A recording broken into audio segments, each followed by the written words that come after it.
Glória a Deus. Glória a Deus. Glória a Deus. Aleluia.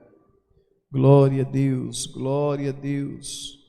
Glória a Deus. Soberano Deus e eterno Pai, nós entramos na Tua presença, Senhor, agora em oração, para pedir a Ti, Senhor, perdão dos nossos erros, falhas, pecados cometidos, Pai.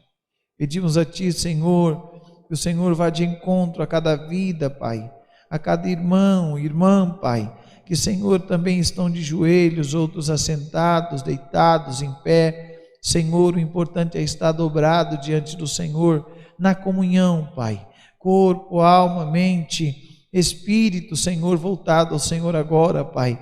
Senhor, cada um com a tua prova, cada um com a tua luta, cada um, Senhor, com o teu medo, Senhor, com a tua debilidade, fraqueza, mas, Senhor, todos recorrendo a Ti, ao Teu poder, à Tua grandeza. Senhor, faz milagres na vida do Teu povo.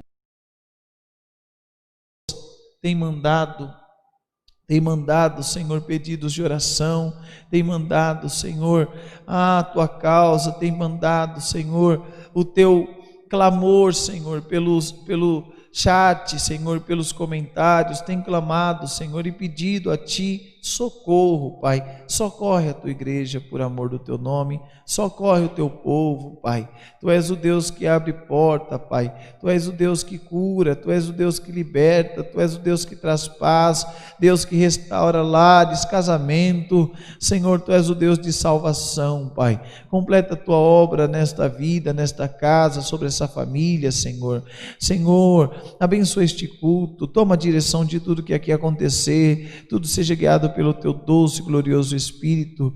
Fala conosco através da Tua palavra, Pai. Renova a Tua igreja, fortalece o Teu povo, por amor do Teu nome, levanta a nossa cabeça e nós glorificaremos o Senhor, Pai. Senhor, todas essas bênçãos a Te pedimos, Senhor, desde já Te louvamos e Te agradecemos, crendo na vitória, no nome de Jesus, aquele que vive e reina para todo sempre.